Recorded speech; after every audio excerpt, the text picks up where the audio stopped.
I think we're going to see more lawmakers stepping forward and saying we need to investigate. New York Governor Andrew Cuomo has been making headlines this week, not because of the nursing home scandal, but rather because of sexual harassment accusations against him from a former aide of his. Joining me now to discuss is Mary Margaret Olohan, a social issues reporter here at the Daily Caller News Foundation. Mary Margaret, thanks so much for joining me. Thanks for having me, Sam. So, Mary Margaret, first and foremost, can you break down for us what exactly is going on with Andrew Cuomo and Lindsey Boylan? Yes, so Lindsey Boylan came out with her accusations of sexual misconduct in December of this year. She kind of cryptically hinted that he sexually harassed her, talked a lot about that, but she didn't give any specifics on it, and she only spoke out in this Twitter thread and didn't talk to journalists. So we didn't really know what was going on until yesterday when she spoke out in a Medium post and just elaborated on a lot of her allegations. Now, she's accusing the governor of having kissed her without her consent, of making inappropriate comments, such as let's play strip poker, of making her uncomfortable when they were alone, and several other very uncomfortable accusations. And she also is still not talking to journalists. That's all she said so far. So that's kind of all we know at this point, except that the governor has denied the allegations. Just going back to December, she, had this tweet thread. Really, though, I feel like this is, probably one of the first times that I've actually heard about this. Why is that? So she was reticent to talk about it, and I have a feeling that it has to do with the way that a lot of Me Too survivors are treated nowadays. I mean, this is a very politically charged environment. We saw how Tara Reade was treated when she came out with her allegations of sexual assault against Joe Biden, and we compare that to how, for example, Christine Blasey Ford was treated when she accused Supreme Court Justice Brett Kavanaugh of sexual assault. And it makes you realize the political nature that has taken over the Me Too movement, unfortunately.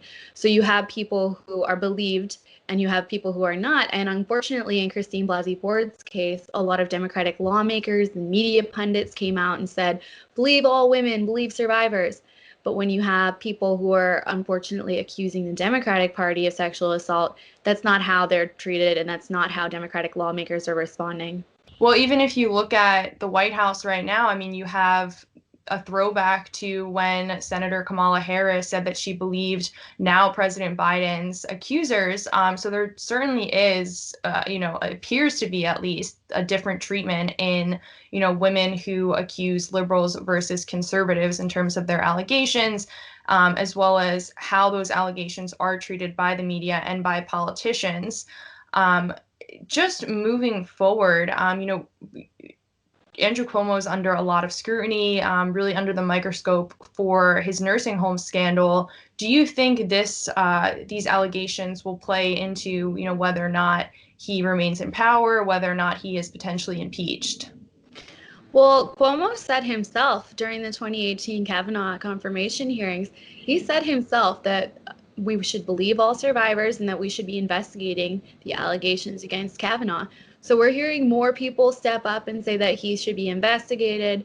We're hearing people say he should step down. And at this point, I think we're going to see more lawmakers stepping forward and saying we need to investigate these allegations of sexual harassment and of sexual assault. If this allegation that he kissed Lindsey Boylan without her consent is true, that's a big deal. And we're seeing more and more people step forward and calling for investigations and for him to step down. So we'll see, Sam. I'm not totally sure how this will go, but we should be seeing some more action on this soon. So I just want to go back to what I mentioned earlier with Senator Kamala Harris, now Vice President Kamala Harris, saying that she believed Joe Biden's survivors, these women that were making these sexual assault allegations against him.